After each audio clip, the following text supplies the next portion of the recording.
So there was there was a dealership, a Honda dealership, a block away from where I was living. I was like, maybe they need someone to clean. They need anyone. So I walk in and ask for a job there. The manager said the only available job was sales. He offered me a sales job, which was a little crazy because I didn't know anything about cars. Cars or English for that matter. You're still fighting the English. And now you don't even have a driver's license, I'm assuming. No, I do have. At that point, I had gotten the license like a month before. Oh. Yeah, and I'm pretty sure if any of them ever sees this video, they're gonna laugh because I crashed 2 cars in my first week there. I was crying. They were gonna fire me. I crashed. It was a brand new Pilot into a brand new Accord. Kurz looking clean with his whole sales team. We ain't come to talk nonsense. It's all about the process and profits until we make $1 billion from deposits. He never slacked and teach him to take action. So far from whacking, never gave up his passion. Can't catch him lacking, damper down on his fashion. He forever stacking, running up all the cash. Real estate mastermind. Check out his book, he gave us the blueprint. Really can't hate the grind. Put in the work, no making excuses. Quitting's a waste of time. You made it this far, don't make your life useless. Pull up and taste the wine. He got the flavor, mixing the juice. All right, welcome everybody to another episode of the Freedom Achiever podcast. My name is David Adam Kurz. I'm the founder of the Freedom Organization Coaching and Consulting Company, and I am bringing you another Freedom Achiever.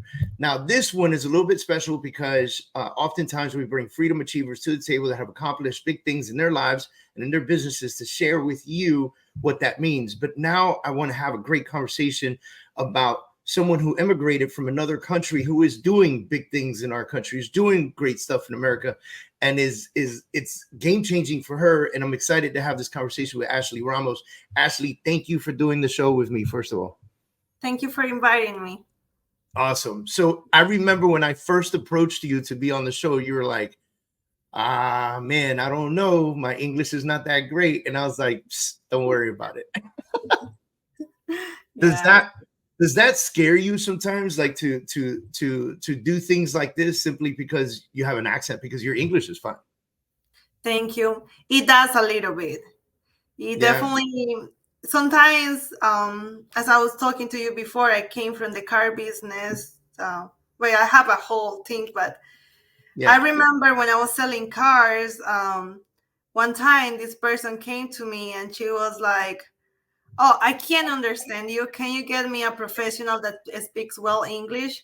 And I guess like those little things kind of like, oh my God. But I mean, I've been trying to get over that stigma and just like go for it and try. Well, I think it's important to note that even though you were nervous about it, you're still here. Yes. Like you're still doing the podcast with me. Yeah. Which means that it like made you nervous, but it didn't scare you away, which is a big thing, right? Well, like somebody told me once, if you want something, go for it, because the worst you're gonna get is a no. And guess what? You didn't have it already. So I wanted to do it. It's just it scared me, the language. But guess what? If they didn't understand me, and I didn't do it, it makes no difference. Just try it. Yeah, that's true. That is true. All right. So I'm going to dig back. At 19 years old, you left Colombia and you came to the United States into New Jersey area, right? Correct. Mm-hmm. What made you leave Colombia at 19 years old to come here and we talked about this, and be a bus girl earning $300 a week? Why would you leave Colombia for that? Okay, so when I was in Colombia, I lived with my mom, my grandma, my sister. Economic in Colombia has always been challenging. I finished college, and funny thing, I never told my mom I was coming here. I had everything set. The day of my graduation, I told my mom I'm going to the United States this week. And my mom was like, "You're crazy. You just finished your career. Why don't you just stay here, work on that?" Like, I just knew like it was going to take me years to pay my student loans in Colombia. So my mentality was like, let me go to the United States, work a little, pay my student loan, maybe come back after a couple months, maybe a year. and that was 8 years ago. I think this happens to a lot of people. Yeah. So you made a transition into New Jersey, and like the only job that you could get was a bus girl. Like there was nothing. You didn't have Yeah. any English. Like now we're talking 8 years later, we're having a conversation in English. When you were 19 years old and you came to New Jersey, you didn't have any English. No, I mean, in Colombia, they teach you English in school, but once you got here, you don't understand anything. I remember I would get these calls, like telemarketer calls, and I wouldn't understand what they were telling me. I was like, I thought it was the government calling me. I couldn't know. I was like, who's calling me? It was a little frustrating. I remember I used to cry myself at night a couple of times because I felt the frustration of not being able to communicate myself. It was pretty tough, and especially because at 19, learning English at 19 is different than when you learn a second language being 5 years old, 6 years old. Yeah. It's very different. Mm-hmm. I got, in our family, it's been the opposite, right? So like the people that immigrated in my family was like my mom and her mom, right? So the generations, little by little, everybody knows English, and the Spanish is disappearing. So like my kids barely speak any Spanish, and that's my fault because I didn't teach it to them when they were younger, But like it just felt normal to talk English all the time because that's the culture that we grew up in, and that's the areas and the environment that we had, And then you think about places like where you are, and where I am, and places like New Jersey, who are heavily, and not all places in New Jersey, obviously, but some places that are very heavily Hispanic communities, it would be much easier to raise your kids and teach them Spanish at a young age because everybody speaks Spanish, Yeah, and the brain is really like receptive when you're young. So learning a second language is pretty easy. Tell me about it when you're older. Yeah. It's tough. No, it's not easy. It's not easy. And if you don't use it, it disappears. Mm-hmm. Unless it's your natural, normal birth language. If you don't use it, it disappears. Like even for me, I speak great Spanish, but You do? if I do. But if I don't speak, Wow. see, not a lot of people know that about me. But if I stop speaking it for, a couple weeks or whatever, and I never use it, the next time it's that much more difficult to speak Spanish. It's that much more harder to pick up on it. When I go to Colombia for vacations and I come back here, I feel like my English is terrible. Yeah, that's awesome. All right, so you're a bus girl. You don't speak English. You're earning $300 a week. Your mom is sending you money. We talked about that a little bit until your mom is like, "Hey, listen, like, yeah, enough is enough," And so what happens next? It was either I was gonna have to go back to Colombia, or I had to figure out.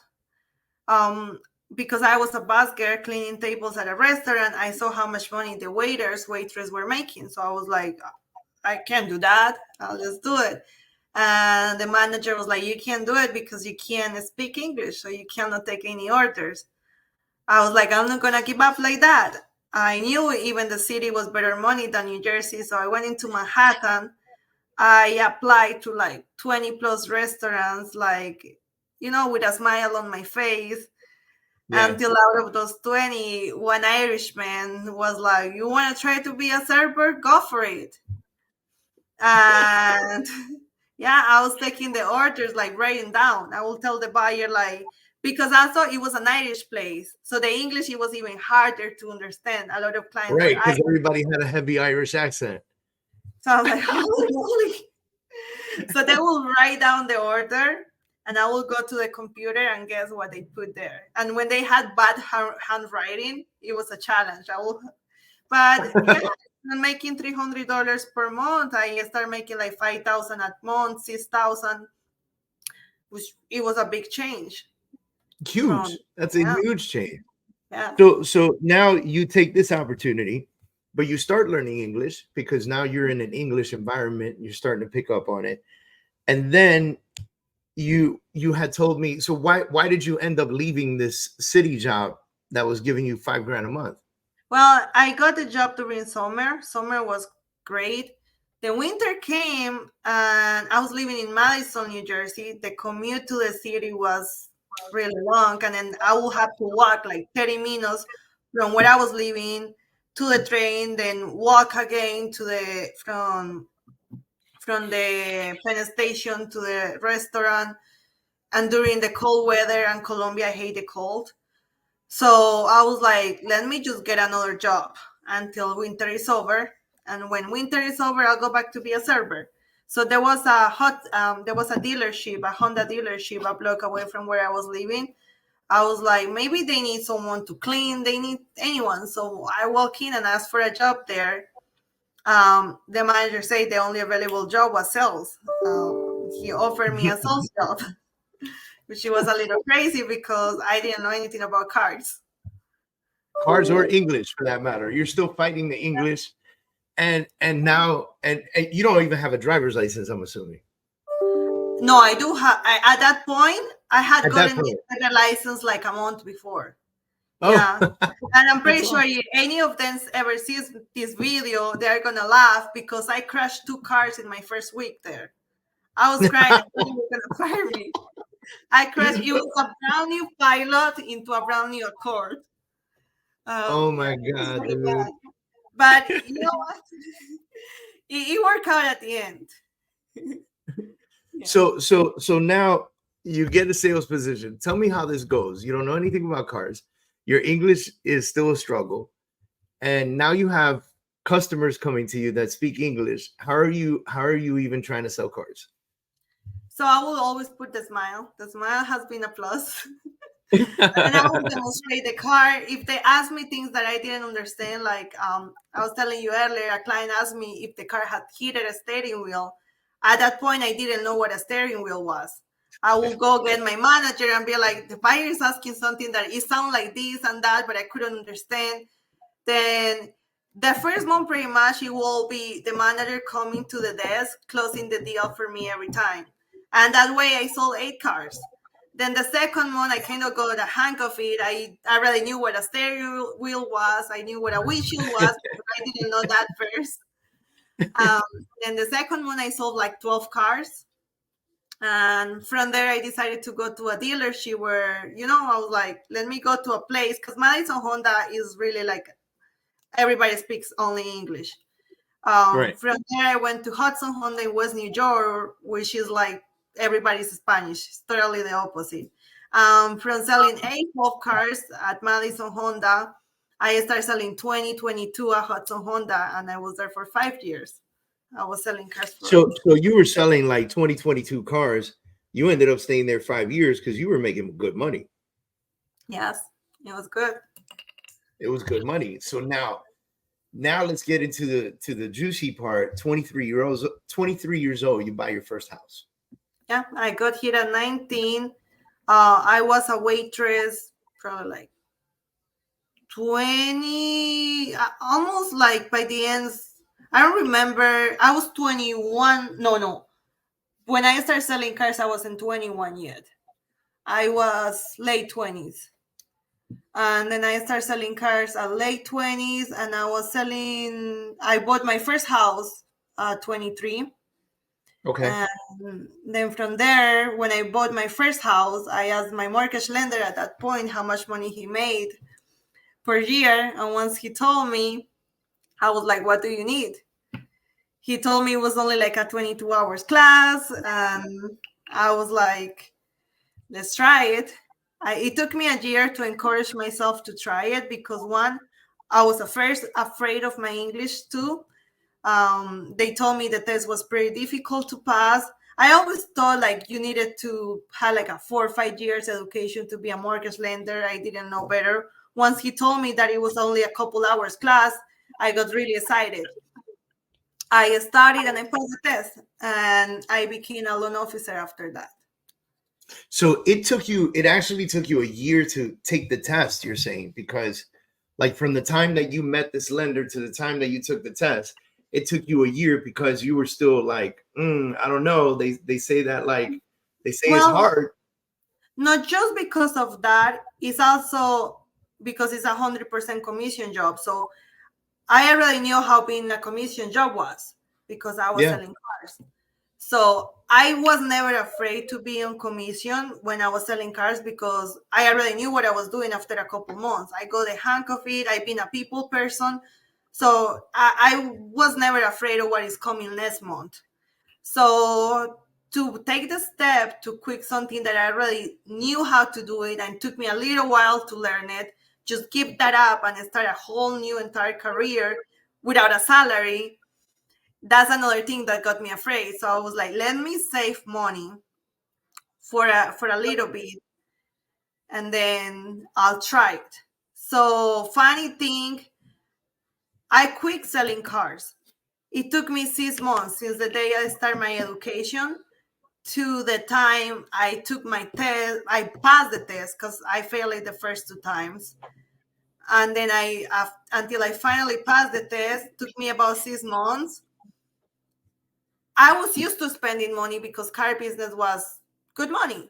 So I already had a house, I had my nice car, I had, built it and stuff. So in 6 months, I ran through all my savings. So it was like the perfect time that I got my license because I only had a few savings left. Yeah. And once I got my license, I was like, I really gotta keep this 100% and make it happen because guess what? I don't have savings and I don't want to go back, take a step back and selling cars again after I, went through this to take this test. So I gave it 100% and thanks God, since the very first month, business has been going good for me in the lending side. So you said something to me in the conversation that you had. You said, never in my life did I imagine that I would be making the money that I make today. That's true. When I got here, well, I can't tell you how much I make, but it's pretty good. Well, I don't want you to tell me how much you make. I want you to tell me how it feels to make what you make and never imagine that you would be there. It feels like anything is possible. And now I just want bigger things because I know it's possible. If somebody told me when I was making $350 per week cleaning tables at a restaurant that I was going to be making the money I make now, I would think they're joking. I wouldn't think that will be real. I'll be like, how? Like, there is nothing that could ever cross my mind at that point that will make this possible. And I'm just really grateful to God. I feel like it's also, God has been by my side all the time and 100%, always putting people in my path. Because even when I start selling cars, even with the waitress job, if I wouldn't find that Irish man that gave me the opportunity to be a waitress, I probably wouldn't go back to Colombia. And who knows how I will be in Colombia right now, right? After that, if I wouldn't find that manager who opened the door for me to sell cars when I didn't speak English, what wouldn't I done? Like, I would have probably never been able to buy the house. I would have never been able to speak to a loan officer, be like, how much money is there in this real estate business? I would have never knew. So, and then when I started as a lender, I also really grateful with the manager I had because he taught me pretty well. And I switched companies already, but I'll always be grateful to him because he is a really good loan officer and he taught me the ins and outs. And I've seen a lot of lenders that start in this career and they start with the wrong person. And after 1 year, 2 years, they're not making anything. And they're not making anything because they didn't have the right coaching. And when I start this career, the first week I was with one office. And after 1 week, I went pretty strong. I was like hitting up all these real estate agents to make connections. And then another lender recruited me. He offered me something really, really good. And when he offered me that, I told him, okay, the money you're offering me is really good, but what I want coaching. I want you to train me. I don't want to be doing loans, bring in the business, and after 2 years, I still don't know anything. So we negotiate something at first where my compensation was pretty low, actually. But he was investing a lot of time on me. After probably like 9-10 months, it was that I decided, okay, now I feel more secure to try to fly a little bit by myself. It's still under his wing. And then after a little bit, I was like, okay, I got this. And then, but it is always God putting the right people in my path. I think it's important to note, because people are, there are people that will listen to this that are pessimistic, meaning they're going to listen to this and they're going to go, well, of course she's successful because she had the right people. I never met the right people. And I want to make a very clear point. The only reason that you met these people is because you went looking for them. Exactly. And just because I know how to pick who I believe, I mean, I'm not going to brag and say, yeah, I know how to pick, but I have a pretty good idea to be able to say, I think this person is truthful, I trust this person, or this other person wouldn't be beneficial for my life. So right. Don't get me wrong, I have picked the wrong people in my life a couple times, but every time I'm going to make a big decision, I pray to God. And there is a word in Spanish, I don't know how to say the word in English, but it's called discernimiento. It basically means the ability to say when something is good and when something is bad. Because right. Especially through your life, and when it comes down to careers, you're always going to have people sugarcoating you everything. Oh, come to this company, we offer you this, and that. And they always put the money up front. We have this much money. We're a company that is worth this amount of net. And there'll always be people trying to get you and lead you to the wrong path. And it comes down to trust God to put that feeling in you that you're making the right decision. If I am selecting something and God puts the feeling in me, this is not what I should do, even if everything leads to that, if everything is so good in paper for that decision, but I have the feeling that God gave me that is not the right decision, I say no.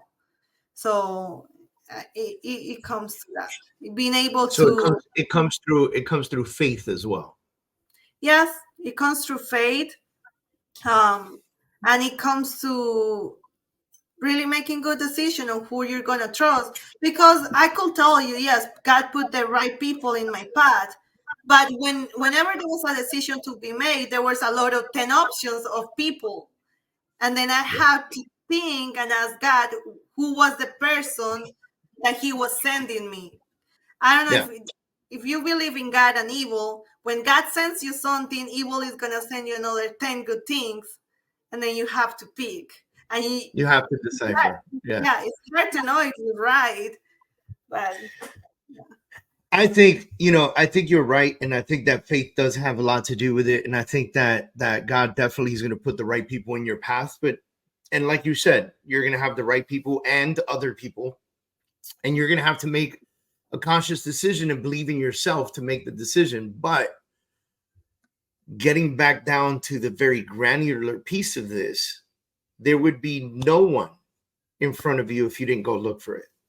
And I think that's a big key takeaway. Like we're saying, like, God's gonna send you one, the devil's gonna send you 9, and you go, okay, cool. But the only way that happens is if you go look for it. If you're not going to look for it, then you're just gonna be, these people are not coming to your house to knock on your door and say, Ashley, I want to work with you. I agree. That's 100% true. Like to go back on the time that I was a bus girl and wanted a waitress job. When the manager at the restaurant where I was, cleaning the tables, he told me, no, if I didn't go, took the commute to go to the city and don't give up with the first restaurants I request a job from, if I just give up at the restaurant, who knows where I will be right now. Yeah. I took the time. Yeah, you wouldn't be anywhere. Yeah. You'd be back in Colombia probably. Huh? You'd probably be back in Colombia. Probably, yeah. Yeah. But I took the time, and I'm not talking BS when I say I went to probably 20 restaurants or plus. Because imagine you don't speak any English, who's gonna hire you as a waitress? Yeah. But I was like, it has to be one person. It has to be. And it comes down to pay too. How many years have you been doing mortgages now? 2 years. And it's incredible to hear that, because what you're saying, and we're gonna go back to the money for a minute. What you're saying is, you know, I if you would have told me when I was bussing tables, making $350 a week, that I would be making the money that I am today, I would laugh at you, because it's impossible. It wouldn't be true. And you're only 2 years into this business. And because you elected, now let's talk about this for a second, because you elected to work with somebody and you said to that somebody, I want coaching. I'm not like, yes, the money's good, but the money doesn't make sense if I can't close a deal. So I want coaching. And that person said, cool, I'll coach you, but now the compensation is much lower. And you still said yes to that. And I think that's something that a lot of people, God, man, I hope some people take that away from this conversation, because there's so many people that I see in the industry that are searching for the most money and the most coaching and the most support. And it's like, those things don't really align. If you're asking somebody to give you their time, you have to compensate them in return. And I think people forget that. I think especially in our industry, for some reason, people want things for free. They want you to pay them a lot, and they want you to coach them, and they want you to give them leads, and they want you, and they want. And here you are saying, listen, guys, I got offered this much way up here. And this much meant nothing if I couldn't close any deals, because if I don't close deals, I don't make any of this money. So well, I took. Close them. You could close a few, one of them, but take this. There are gonna be mistakes, because if you don't know what you're doing, okay, maybe you close it, right? Maybe you go lucky with the first one or the second one, right? But then what happens if you start making a bunch of mistakes? Nobody's gonna want to work with you after. But if you accept something, you accept a lower compensation, the right coaching, and you ensure to the most you can that your loans are going to be closed correctly, that there are not going to be mistakes done. Now, mind this, nobody's perfect. Everybody has done mistakes. I have done mistakes as well, right? But I know I give everything of myself for that not to happen. And because I do that, people who works with me, they know before money, there is quality, right? If I have to discount a loan just to make it happen and make, save the deal, quality is better than money. The buyer is probably, okay, I'm not making a lot of money in this loan, but guess what? That buyer has a family member.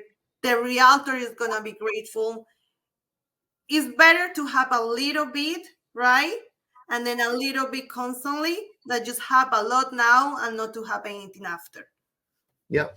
And that's like a directional piece, because what we're saying is, you could take the bigger amount of money and you'll close some stuff, but you're going to mess up. Like, you're not going to have the real guidance. And once you mess up, the word stays here. The word goes everywhere. Yeah. And that's one of the things that is sad about this business, because I have seen some really good loan officers have really strong relationships, and they do one mistake and their entire career is done, which is pretty sad, because at the end of the day, how I say, everybody does mistakes. Nobody's perfect, right? Right. But that is why in this business, you have to be really careful with everything, especially as a lender. I think real estate agents, they can get away with mistakes here and there. They do. But as a lender, I'm a big believer in mentorship, though. That's like, for me, I'm a big believer. I'm a coach. That's what I do, right? And so, when people, when I tell people what I charge for coaching and they go, ooh, I don't know. I go, it's okay. If you can't afford me, it's okay. You know, because I know what I'm bringing to the table and I know what I'm capable of helping you do as a professional in the real estate industry. And so if I can do that for you and it happens, and what are you going to tell everybody? Wow, this was a great coach. This guy like changed my bank account, you know, like changed the way I do business. And that's going to spread. If I charge you that money and you come and you don't find success with me, that same word is going to get out. Oh, I know that guy. I hired him one time and it didn't work out. It's the same thing for any industry, you know, whether it be coaching, real estate, mortgage, title. You know, if you don't do a good job for somebody, it's going to get hurt. And that's why I'm about mentorship, because you decided to go with a mentor, earn less money, but make less mistakes, learn the business, have somebody there to support you the entire time. And that's the one thing I think, like, I really want people to take away. One of the things I want people to take away from our conversation is that that's important, especially when you're new in an industry. Yeah. And knowledge is power. There is nothing more valuable than knowledge. You can be broke, you can be really to the bottom, but if you have knowledge, you have everything, because you know how to make that money back. What if you make a lot of money, right? But you don't know how you make it. You never understood how you were making that money. What happens if that money goes away? You're done. But if you do the things the right way, you learn. You can lose your money tomorrow. Guess what? You can get it back next year. You can get it back next month, because you knew how to make that money. Yeah. You'll make it back faster. You'll make it back much faster. Exactly. If you win the lottery, good for you. You have money today, right? But if you actually learn how to build that money, you can build it back again anytime. Yep. I love that you went with the mentorship piece and you became really great at what you're doing. Like you mentioned, you're not with that company anymore, but you forever are grateful to that person who spent a lot of time with you. I know. All right. So what does the future of Ash look like? Well, the future of Ash keep growing every time. Who knows what comes next? You know, keep growing. Keep learning. There is lending side is an entire different world. Like, you have so many different type of loans. Right now I focus on residential, but there are an entire other world of type of loans that you can keep growing. So right, like big commercial loans and things of that nature. Yes. Man, I'm excited to have this conversation with you, because I think, you know, there's so many people out there, and I said this to you. I said this to you a little bit earlier, and before we went live, I said, you know, there's one of the things I want people to take away from this is that here you are coming from Colombia, not knowing any English, and several years later, you're really stepping up to the plate and you're making great money and you're going to continue to grow and your English is going to get better and you're going to become significantly more professional and you're going to do more of these shows. And like, you know, there's so much opportunity and benefit for you. And then you have people that are here, that were born and raised here, that don't put the same effort. You know, there are things that I heard from you that I didn't even have to dig for. Like my first week on the job of being a lender, I started to just call real estate agents, right? Like, you know, and that's why you got business, because if you didn't call the real estate agents, again, the realtors are not coming to your house to knock on your door and say, hey, I'm here with a file for you, you know? And so it takes. I want to talk about something, because a lot of times people who don't understand everything and hit a little bit, they come out with the phrase, you're successful because you're a girl. You're successful because, you know, you're a girl, the way you look, blah, blah, blah, all these things, right?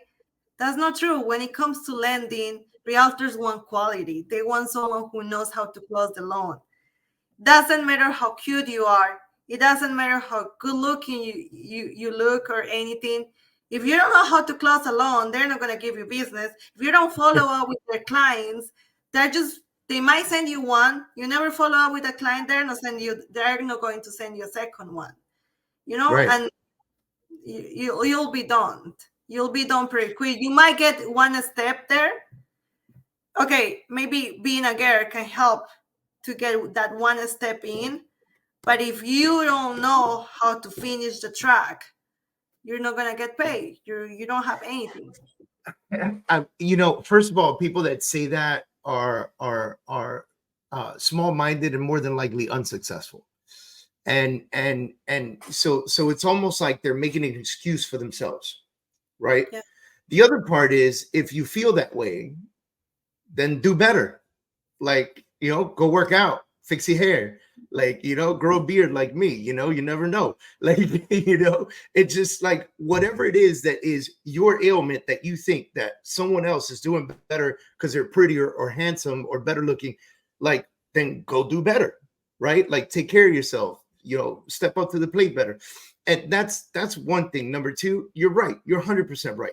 I'm not trusting the livelihood of my family in the hands of somebody because they're cute. Mm-hmm. You need to come to me with a reputation of being able to do the business, where I'm not like, buying this home is important to me and my entire family, my wife, my kids, everybody. I'm not coming to you to give you my deal because you're cute. No, man, I'm coming to give you my deal because you got a reputation of doing good business. Is the time the buyers put into finding a home? Is there a deposit they can risk? Is there appraisal money? Everything, all the expenses up front, you're playing with that people's money. If you didn't get with their lives. Yeah. To you're know playing with their lives. A lot of these people, the money they have in escrow is all the money they have. It's true. And they're spending every penny they have to buy a house. And they're trusting you with this.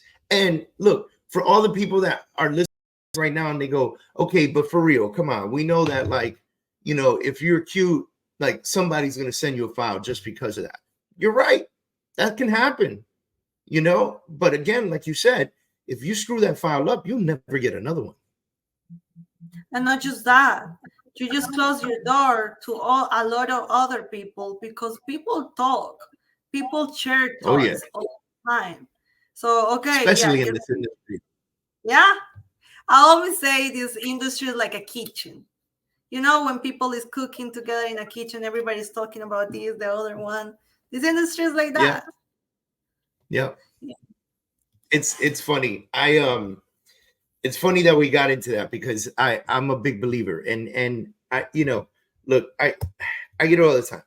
Like, oh, you get business because you speak on stages, or you get business because, you wrote books, or you get business because, you do all these interviews, or you get business because, you're commanding when you walk into a room, or whatever the case, or it's because you know so many people.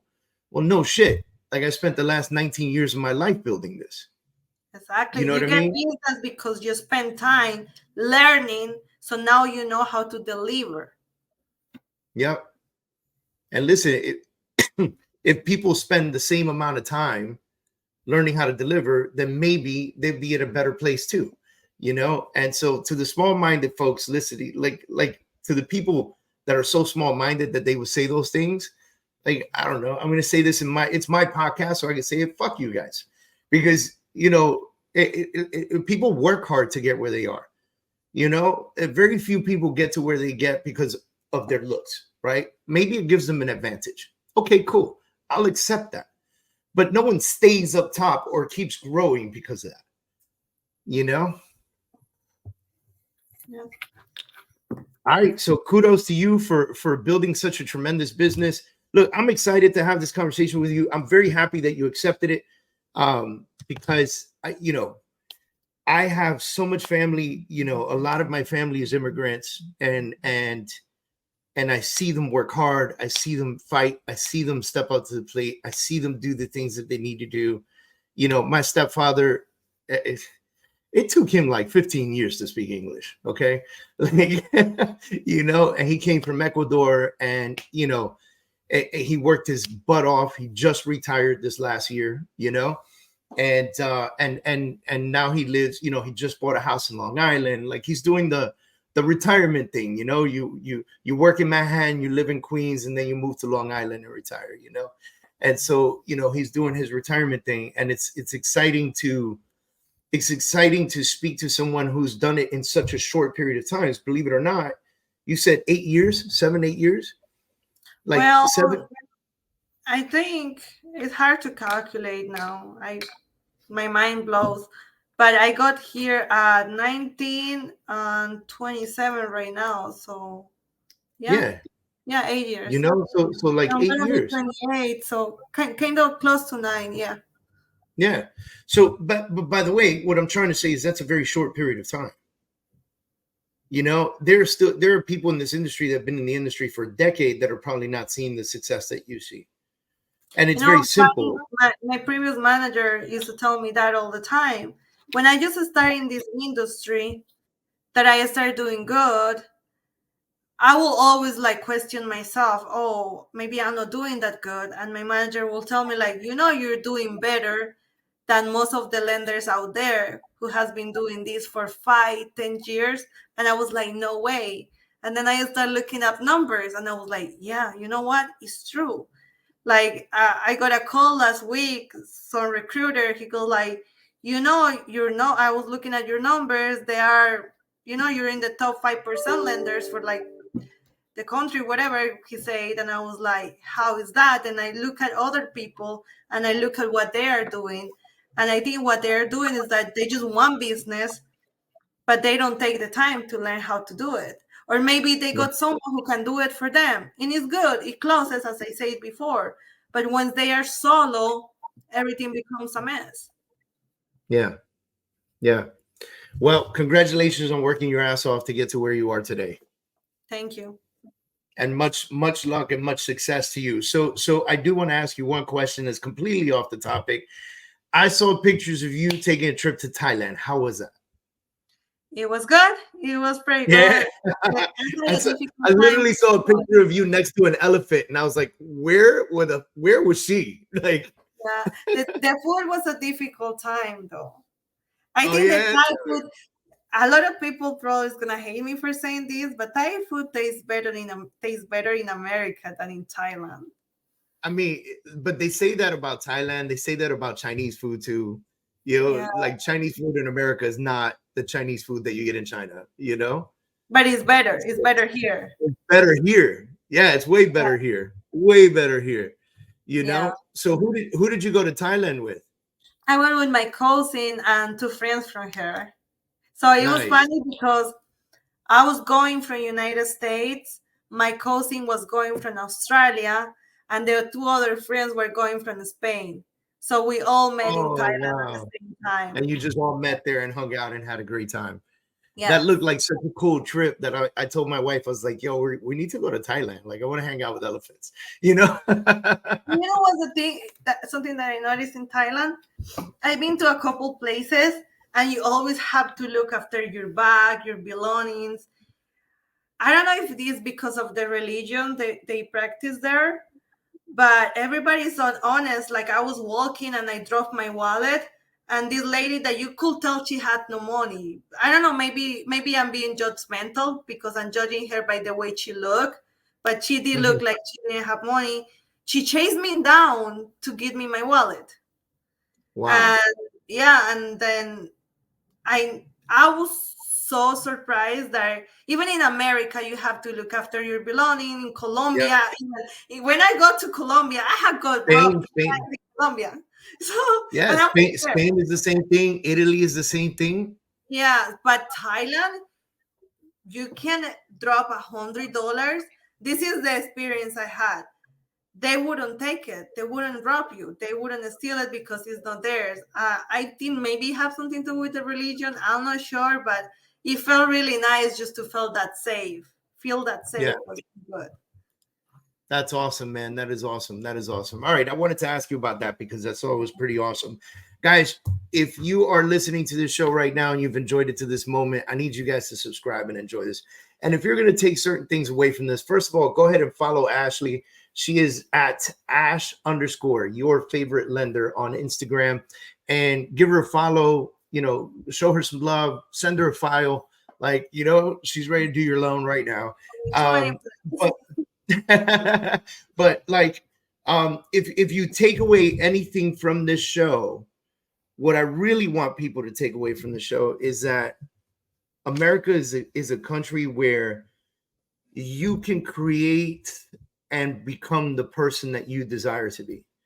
And I think that that's an incredible opportunity for whether you're born here or immigrated here from somewhere else. The opportunity exists. And the second thing I'll say that is very tied to that I want you to take away from this is that it actually requires action. It requires you to do the work. It requires you to make the calls. It requires you to go to 20 different restaurants. It requires you to pick up the phone and call, the people that you need to send you business, right? It requires you to understand, to be humble enough to take less money for higher education, for better mentorship, and oh, sorry. No, I just wanted to add something. Now that you mentioned Thailand and you're mentioning hard work. When I was in Thailand, I was waking up at 5 a.m. to work until 10 a.m. because the different times. So 5 a.m. was like around 9 a.m. here, 10 a.m. I still had to work every day I was in Thailand. Unfortunately, I had to work. So nothing comes easy. Like, yes, you see where this person is right now, but you can't imagine all the effort it took to be there. Ever since I started lending, I've been to Colombia, I've been to Thailand, I've been to a couple of times, but it hasn't been days without working. Like, I've been working every freaking day. I am away. Yeah, people don't understand that. Like, first of all, you had to work your butt off to save money to go to Thailand, which I'm sure was not a cheap flight. And then, well, surprisingly, it's not that expensive. Thailand is pretty cheap. Yeah, the only expensive thing is the ticket. The ticket together is expensive, but you can so the flight really nice Airbnb for it was 4 of us, like infinity pool, pretty nice Airbnb, Bangkok, $30 per night. You're like, you can't leave with like 80 cents. It's even. How did you guys split that? Like, all right, you pay tonight, I pay tomorrow. Well, we had 3 Airbnb, so we rotate one, but it's so cheap to be there. It's really affordable. That's awesome. See, that's such a great trip to make. But additionally, what I was saying is the ticket is not cheap. The flight there is not cheap. That's for sure. So you got to pay for that, and then when you get there, you got to keep working because everything we do is commission based, and everything we do in this industry is service based. You do loans, I do coaching and real estate. We're service based. Like, exactly like you, if I go to California or I go to New York or I spend a lot of time in Texas, as I move to these different time zones, it doesn't mean that I get to call my clients and go, hey, I'm not coaching today, or I'm not hosting that session today. I still have to show up regardless of the time, regardless of what time I got to the hotel. Like, when I went to Texas, it's an hour difference from here. And I had a meeting with some clients at 8 a.m. East Coast time, which meant 7 a.m. in Texas. And I had gotten to my hotel at 2 a.m. You got to do what you got to do. I can't call those clients and say, hey, guys, I'm not going to be able to do tomorrow morning because I'm too tired. They don't care, and it's our responsibility to step up to the plate. So kudos to you, man. Well, yeah, sometimes also you have to care about mental health. And yes, sometimes, you work hard. Sometimes you got to put people in their place. If it's 9:30 p.m. and it's a Saturday night, I don't feel bad for telling a client, listen, if they go to Bank of America will never pick up their phone until 5 p.m. You got to be grateful I pick it up until 8. But if you're calling me at 9:30 p.m., in a polite way, don't feel afraid to, they have to understand you have a life too. They have to understand you're a human living. So people don't like that. People don't like that. And oftentimes when I coach, because I coach title reps, I coach lenders, I coach realtors. And all three of those different types of jobs, they have that same kind of setting where clients will call you whenever, And I oftentimes tell people, if you don't teach people how to respect you and your time, then you don't respect yourself. And you have to respect yourself. You have to respect your time with others. You have to respect your time with yourself. And if you can respect that, then it's a game changer. It's a game changer for everybody. Yeah, And they go, well, I'm going to lose clients. And I go, that's okay, because for everyone that you lose, you're going to find 2 or 3 more that are in line with the type of business that you run and control. And not just that, I had a time before where I was working. If a client called me at 9:30 p.m., 10 p.m., and I was awake, I will pick up the phone call. I will do a pre-approval at 10 p.m. I was doing it, but it got a point that I realized I was cranky all the time. And when you're cranky, the clients feel different on the phone. So what is better, to have a happy Ashley that tells you, okay, I'll call you tomorrow morning. I'm watching a movie with my family right now because it is Friday, 10 p.m., you know? Yeah. But then you're delivering good service, you're being a nice person, and you're engaging better than where you are the one who picks up all the time, but then you're cranky all the time because you're not having that mental peace. And I've been working on that. That's been one of my biggest struggles. And lately, I say respectfully, if this is an emergency, I will work on your deal through the weekend.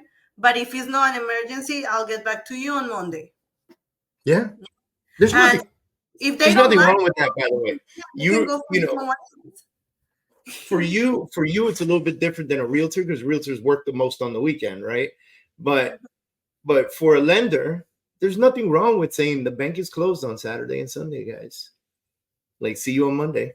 Which is true. There is nothing we can do when it's regarding a deal that is contract. There is nothing we can do over the weekend. The only thing we can do over the weekend is qualify a client, pre-approve a client.